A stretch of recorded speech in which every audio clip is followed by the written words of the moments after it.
Gadis itu dipaksa masuk ke dalam tong kimchi. Dan orang itu adalah ayahnya sendiri. Dia tidak menghirau tangisan putrinya dan menutup tong itu. Kemudian dia menahannya dengan batu. Dan tujuan dia melakukan itu adalah mengundang dewa merasuki dirinya. Dia menggunakan sapu bulu ayam dan menari di tengahnya.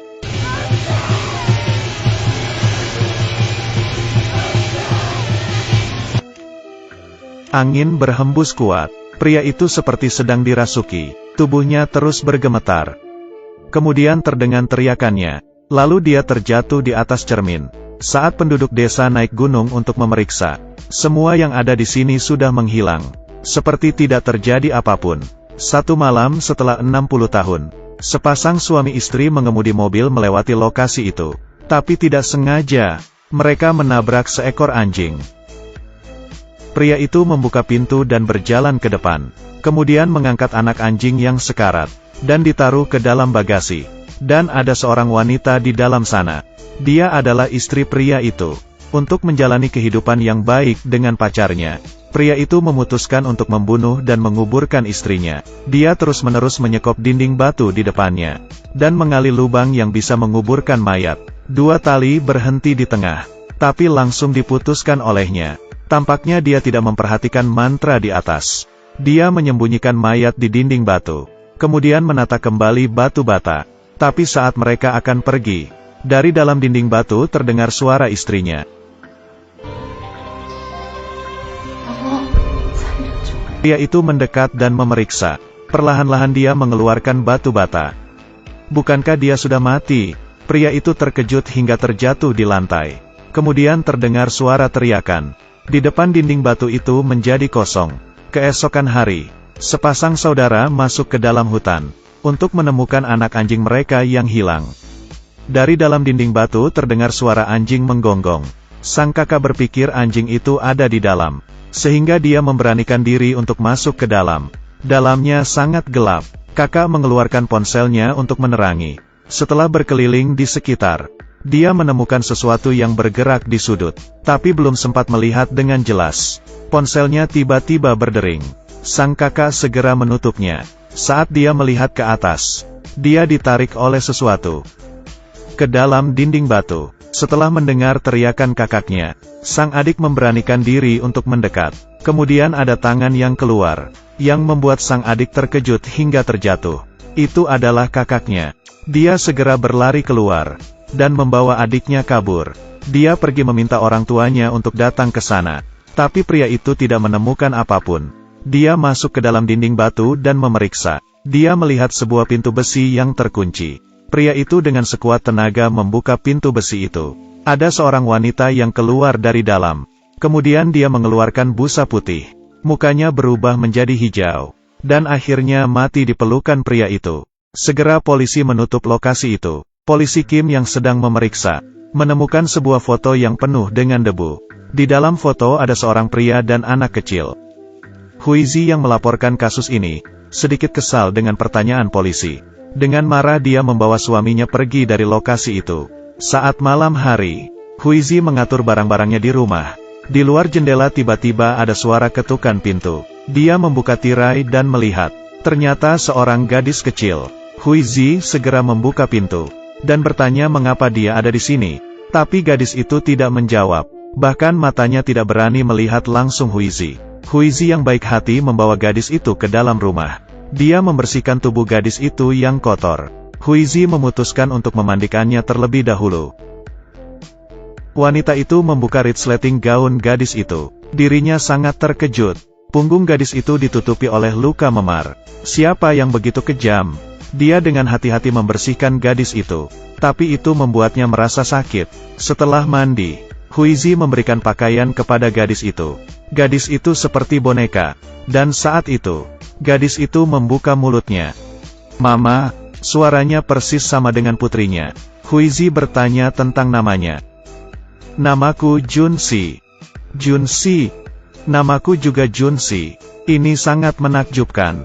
Tapi Huizi tidak terus bertanya. Setelah menenangkan Junsi, dia pergi bekerja seperti biasanya. Namun saat Huizi pergi, Junsi terbangun. Perlahan-lahan dia berjalan ke dalam kamar. Di sana ada ibunya Huizi. Melihat nenek yang tertidur, Junsi perlahan-lahan berjalan masuk.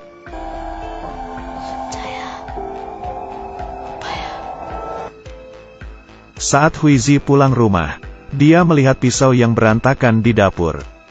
Dari lantai atas terdengar suara.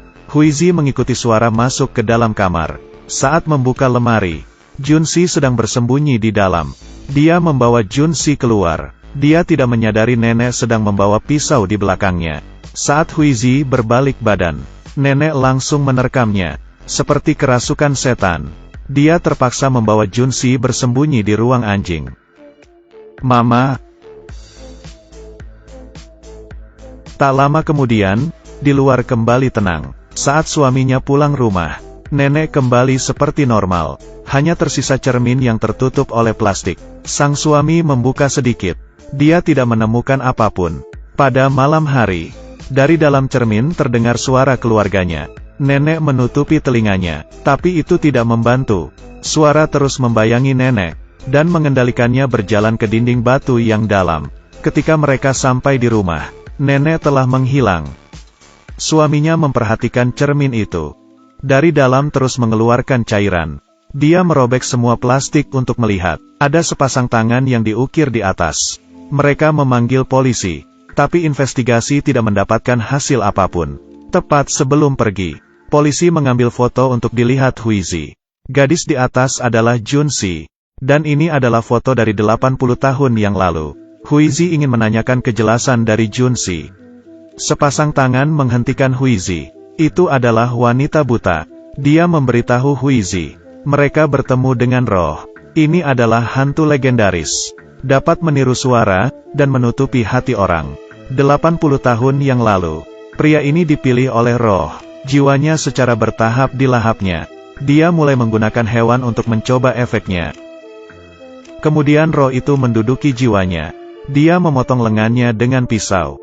Dengan menggunakan darah untuk memancingnya. Kemudian membuka pintu. Membawa putrinya keluar dari kandang babi, dan dipaksa masuk ke dalam tong kinci, dan ditutup untuk selamanya. Kemudian dia berdiri di tengah mantra, dengan menggunakan sapu bulu ayam, dan menari seperti kerasukan. Kemudian seluruh tubuhnya bergetar, dan kepala jatuh di atas cermin. Lalu dia membawa semua barang menghilang. Saat itu lonceng berbunyi. Penyihir berdiri dan menyentuh, dan berteriak agar wanita itu berlari pulang rumah. Wanita itu mulai berlari sepanjang jalan. Dan di rumahnya, putrinya yang berusia 5 tahun sedang tidur. Tapi terdengar suara Huizi yang terus memanggil namanya. Junsi. Junsi. Mama. Junsi datang sini, kita harus segera pergi. Putrinya mendengarkan suara. Perlahan-lahan turun ke bawah. Gadis ini perlahan-lahan berjalan masuk ke kamar mandi. Dan dia melihat seorang pria keluar dari dalam cermin. Gadis itu ketakutan dan segera melarikan diri, dan bersembunyi di rumah anjing. Sepasang tangan keluar dari cermin dan menariknya. Dirinya yang ketakutan segera masuk ke kandang anjing. Kemudian suara ibunya terdengar lagi. Tapi orang yang masuk adalah Junsi. Dia menggunakan suara ibunya untuk mendekati gadis itu. Junsi, kemarilah. Perlahan-lahan menenangkan gadis itu. Akhirnya Huizi kembali, tapi dia tidak menemukan putrinya. Hanya terlihat jejak tangan di cermin kamar mandi. Dia menelpon telepon putrinya. Terdengar suara dari dalam lemari. Huizi membuka dan melihat. Itu adalah Junsi dan putrinya. Dia memberitahu semua hal yang dia tahu kepada Huizi. Keduanya memutuskan untuk kembali ke lubang itu. Tapi saat mereka masuk ke dalam, suara keluarga mereka terus terdengar di telinga mereka. Di mana dirimu? Dalam kegelapan, penyihir berlari ke arah mereka. Kedua orang yang ketakutan segera melarikan diri. Mereka bersembunyi di gua kecil, dan penyihir mengikuti mereka dari belakang.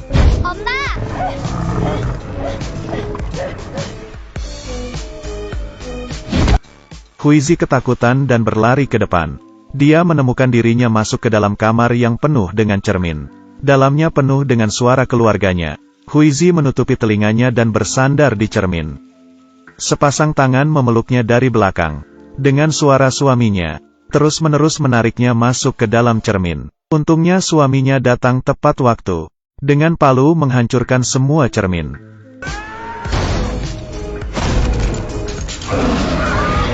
Penyihir terluka di dalam cermin. Tapi bahaya belum berakhir. Mereka harus segera pergi. Suaminya menyuruhnya untuk meninggalkan Junsi.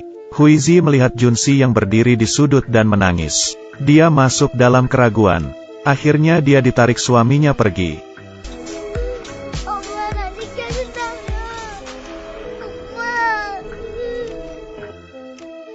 Kedua orang memanjat tangga ke atas. Tapi saat mereka akan sampai di pintu keluar, Huizi terdengar suara Junsi lagi.